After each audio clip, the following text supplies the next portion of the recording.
why GIC investors should investigate the online brokerage platform. Okay, so what are we going to talk about? Okay, what determines a GIC rate? Market rates, number one. Market rates now are low. You will not find a one-year GIC for 6% no matter how hard you look. We live in a low interest rate environment. On the flip side of that, if you want to get a mortgage to buy a home, you're not paying that much in interest rates. Well, if you're not paying that much in interest rates, they're not going to be offering that much in GIC rates. Okay, now it's the second point that's interesting, and it's what I want to talk about here today.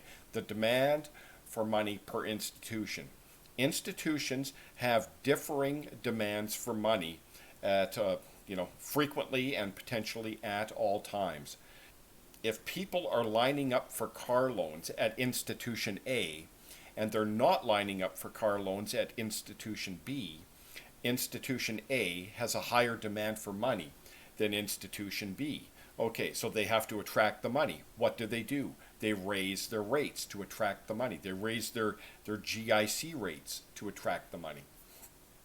Now, what does that mean? Everything else being equal, you would rather be purchasing a GIC from an institution that has a higher demand for money than one that has a low demand for money.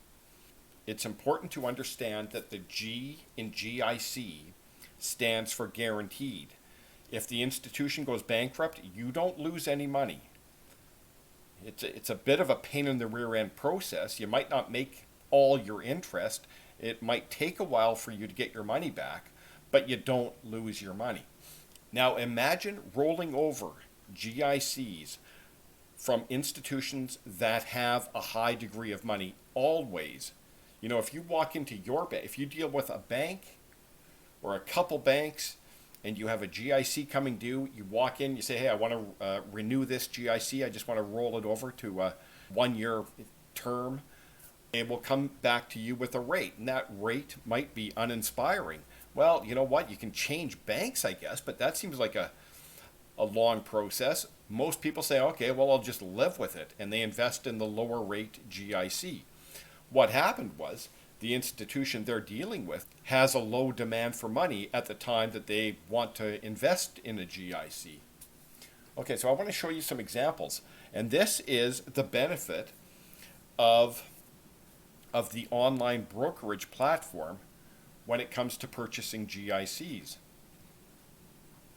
Okay, so this is the RBC online brokerage platform. Every bank has an online brokerage platform. Every credit union has at least an affiliation with an online broker.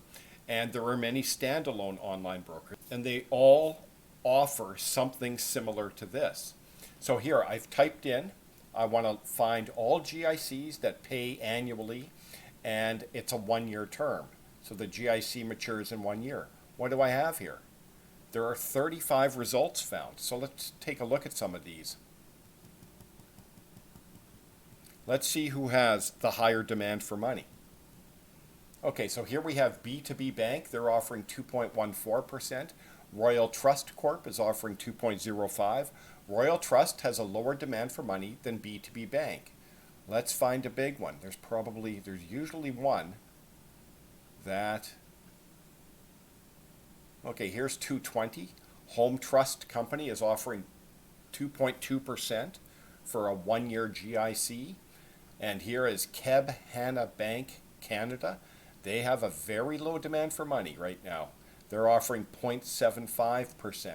So, if you're a client of Keb Hanna Bank and you want to renew a 1-year GIC, well, you're kind of stuck. They might kick it up to 1% for you, but you could get 2.2% at Home Trust. Now, it's a big ask to say, close my account at Keb Hanna, give me a check, and I'm going to walk over to Home Trust. That's why the online brokerage platform is very beneficial for GIC investors. Me, as an RBC Direct online brokerage client, I can purchase any of these. So, this goes to show some institutions have a low demand for money, some institutions have a high demand for money. Imagine my wealth over the course of a lifetime if I'm investing in GICs from institutions that have a high demand for money. And that's all I'm investing in, GICs from institutions that have a high demand for money. Now, the G in GIC, again, stands for guaranteed. That becomes important. I'm not taking any extra risk by getting the higher rate because my money's guaranteed. I believe under CDIC rules, I won't get into the CDIC rules, but a family, a husband and a wife, could be covered for up to $500,000 in GICs. So if one of those institutions goes bankrupt, you get your money back, you probably get your interest as well.